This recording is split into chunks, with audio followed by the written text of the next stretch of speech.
self-defense using your homemade self-defense walking stick. This is just a 36-inch dowel rod. I like to use an 1.25 inch diameter.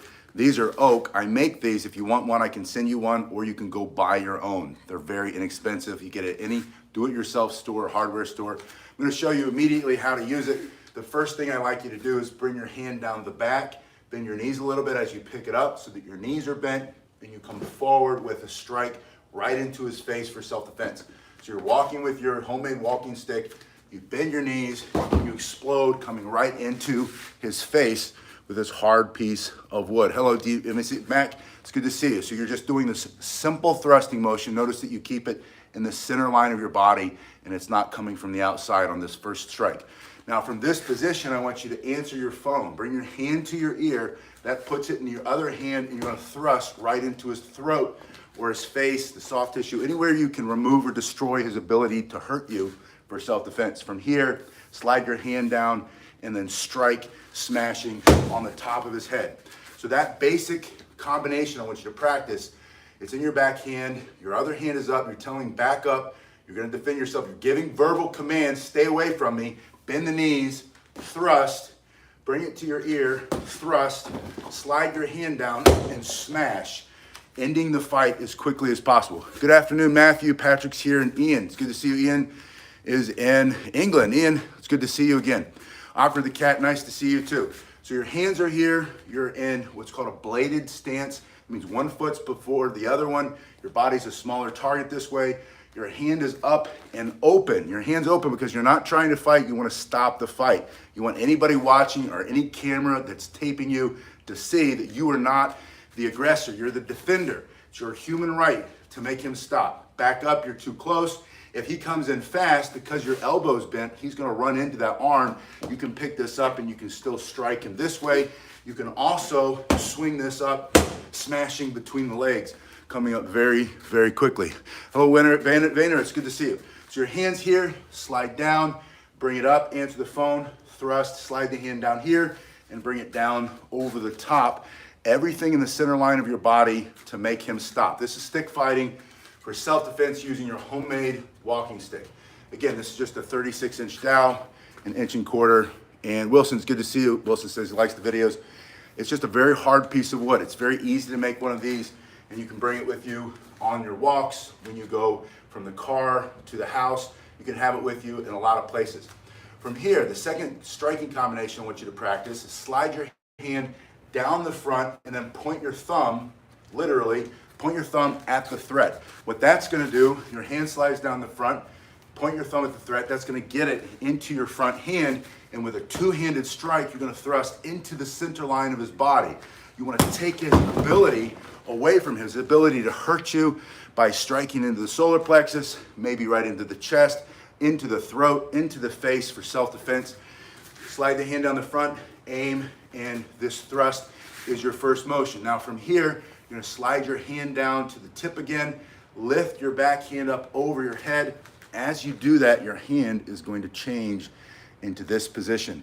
So you were here, and now you're here. I have a little cut there. I don't know where it came from. I was driving around and I have my hand on the console and it's all bloody this morning. I was doing a lot of work. Anyway, your hand's here. I just saw that cut. I was wondering where all that blood came from.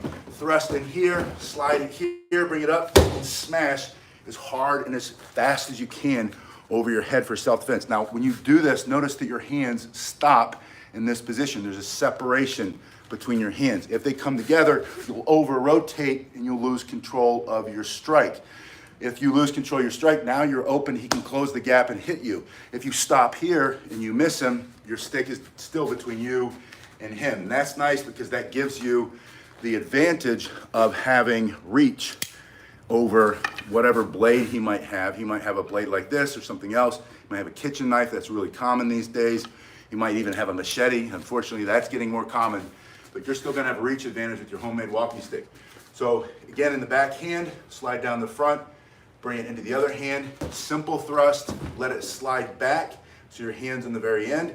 Your back hand changes grip as it comes up and strike full force. This will knock somebody out or worse for self-defense. But that's what you want. You want to end the fight as soon as possible. Again, you can start in this position. You're here. back up. I will defend myself. Don't come any closer to me or my family. Get away from me. You're sliding your hand here. You're here. Thrust, pull, and strike. Now you might carry it like this. And if it's in your hand this way, as you're walking, I see most people who don't use it as a walking stick do carry them this way. From this position, there are two ways to get it into the fight immediately for self-defense. When you're in stick fighting, one is to turn your palm up. The other is to turn your palm down and grab it over the top. Either way allows you to step and thrust, slamming the hard piece of oak teeth, through his nose, stopping the fight. If you're here, it's the same thing.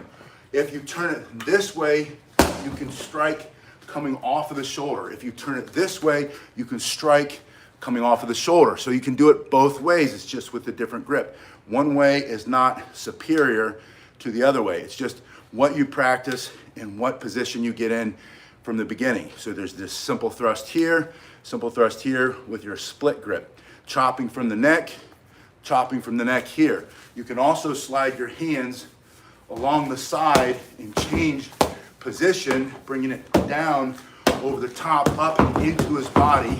You can bring it up under his legs. You can sweep and smash his knees out. And again, that's in both hand positions. You can swing this way, come into the body there, bring it down over top, all carrying it just from this position. So there are three ways to get into the fight when you're stick fighting for self-defense using your homemade walking stick. The first way, slide down the back, bending the knees, and thrust. From here, you can also swing, bringing it across. You can bring it up in a blocking motion, maybe swinging something down over your head. You can quickly, using your hands, get it up. But as soon as you block, don't stay in the block, go right into the strike. And the only way you're gonna do that is if you practice it over and over.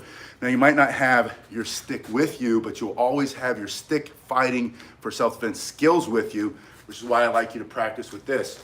So you might practice with this in the backyard, in the garage, in the living room, wherever you have available to practice, but then you don't carry this with you because maybe you can't take it with you everywhere you go. But this is about the same size as many good umbrellas. In a nice umbrella, you can do almost all the same techniques. I did another video about 2 weeks ago using an umbrella that was 36 inches long, which is exactly this size.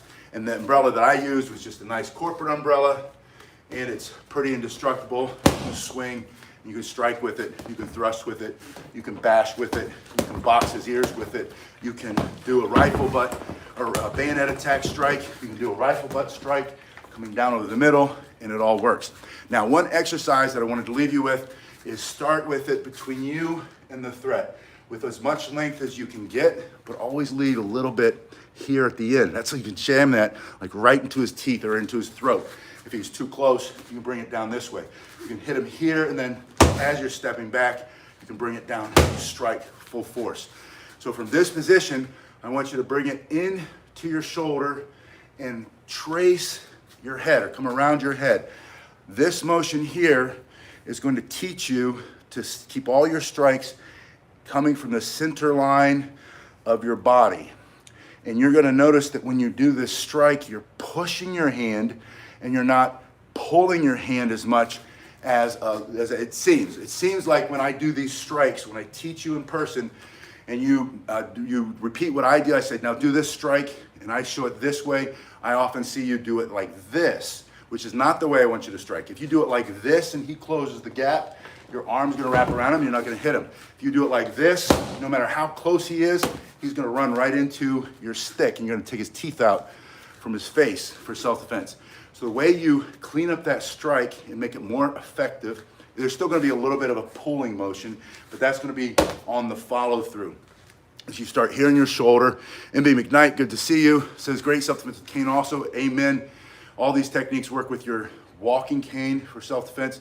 Bring it in here, roll it around the back of your head. I'll show you from the back what it looks like. Alita Battle Angel, good to see you. Good afternoon again. Bring it around, striking here. I've been working on a lot of issues with security lately in my other job, and so I'm very security minded. And I think all the time, if you have one of these, then you have a lot of level of security. Everybody feels confident if they have one of these. But what happens when this doesn't work, or you don't have it with you, you can't take it to certain places? I want you to have the fighting skills, using your hands, using your palms, using your elbows, your knees, your head, and using sticks. There's sticks everywhere. So I've been thinking a lot about what tools exist in your daily environment that you could pick up as a force multiplier, especially if somebody has a weapon and you don't. If somebody has a knife and you don't have anything, but you can pick up a stick, an umbrella, then you're going to remove his advantage a little bit. Maybe not completely. That knife is still super scary, but I'd rather have one of these, if he's got a knife, than try to take it away with my hands. That doesn't work. I'm not going to try to take it away anyway. I'm going to try to close and destroy as much as I can, and I'm probably going to get cut and stabbed, and maybe it would cost me everything. But if I have one of these, if you have one of these, you have better opportunity to defend yourself. So practice this. As you do it, make sure you're not pushing your head down to get around. That's the biggest mistake that I see when we practice in person, is you duck your head. I don't want you to duck your head. I want you to bring it around and open that shoulder. You might have to go slow at first if you don't have the mobility that you used to. KW, Yukon, good day. Any strikes against animals? Yeah, let's talk about animals. We're going to say, unless he's a bear standing up, he's not going to be this tall. He's probably going to be a lot lower. So, you know what? Let's lower the camera. Hold on. Close your eyes if you need to so you don't get nauseous. And I'm going to turn it down a little bit more. There we go. So, let's say this is the dog. And I don't know if you can see this little part right here, but we're gonna say that's his nose. I'm gonna try to do this without breaking my bag. But my target is gonna be that nose, right? If it's a vicious dog that's running around mauling people, you can bring this swinging strike in. You can do a thrusting strike. You can do that reverse strike. But those basic strikes to that animal, coming hard and fast. Also, you can stick it in his mouth and let him, this is probably the best, especially if it's a pit bull, or one of those animals that like to latch on and not let go. Stick this in his mouth, either straight in this way, let him bite on it, or to the side, let him bite, and let him wrestle with that, and try to pull that out of your hand. Hold on, I'm gonna bring it back up. And as he's doing that, that's too much.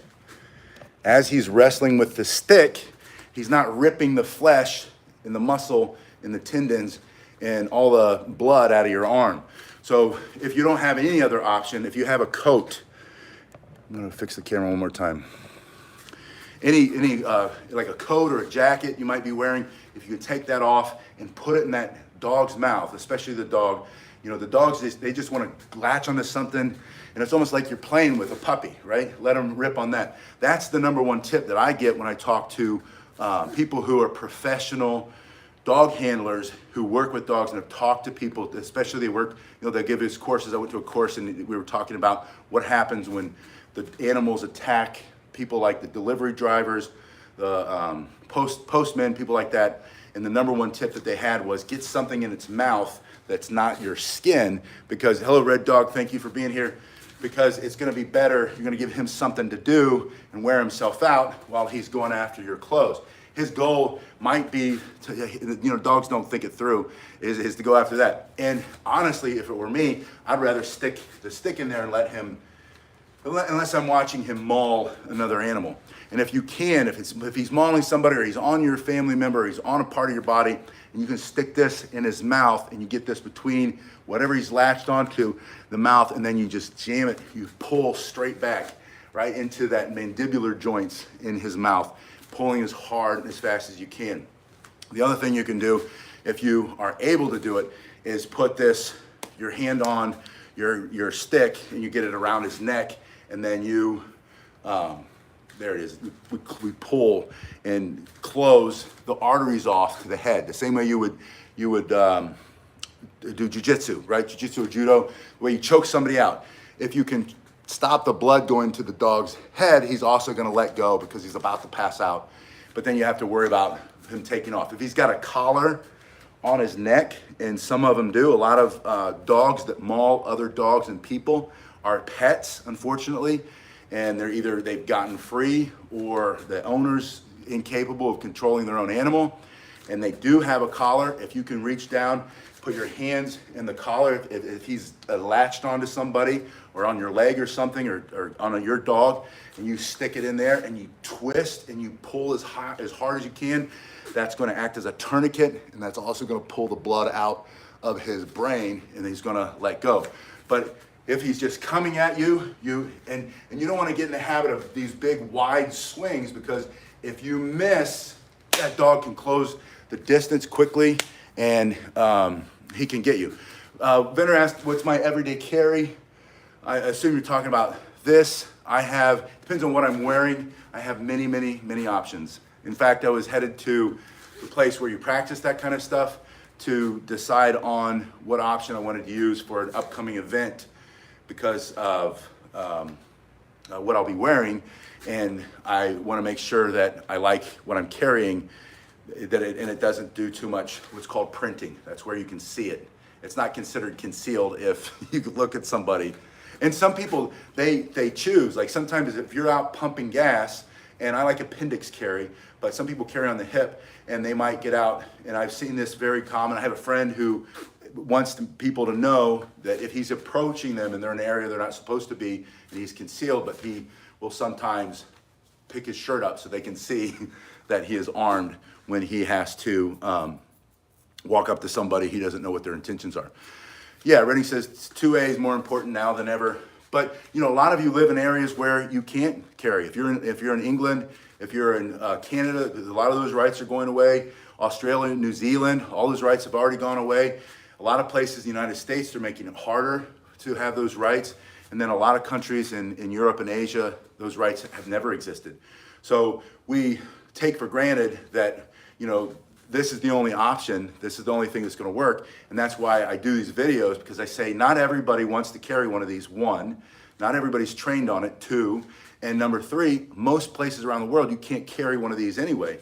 So learning how to defend yourself using other self-defense tools is very important. It's extremely important to me. That's why I do it all the time. And that's why I appreciate you guys being here and sharing. And again, if you want one of these, if you want me to send you one, I make these.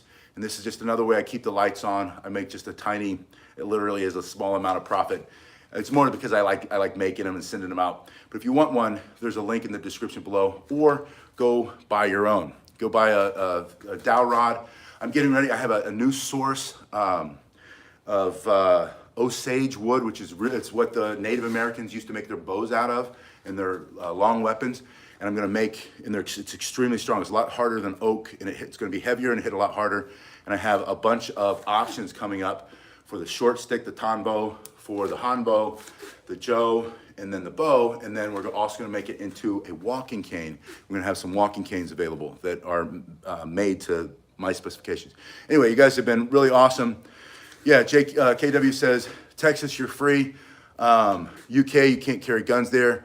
But I found the bow staff videos very effective. Thank you for that.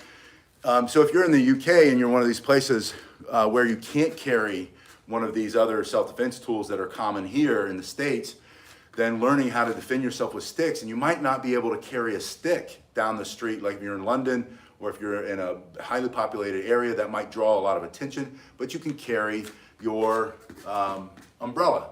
And the umbrella, if you have a nice quality made umbrella, they're made to not break, that's why they cost more money, then you can use all the same techniques we use today.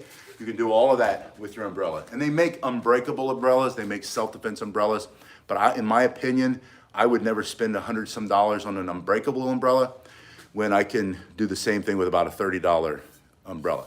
So yeah, just regular, and you get an umbrella like that if you go to a golf store. You can get them online, obviously, but they're just made more durable, and you're not going to be fighting with it every single day. Yeah, winter is in one of the most dangerous places in the world right now. South Africa has been for a while, and there's a lot of, but it's happening everywhere, and we all know it.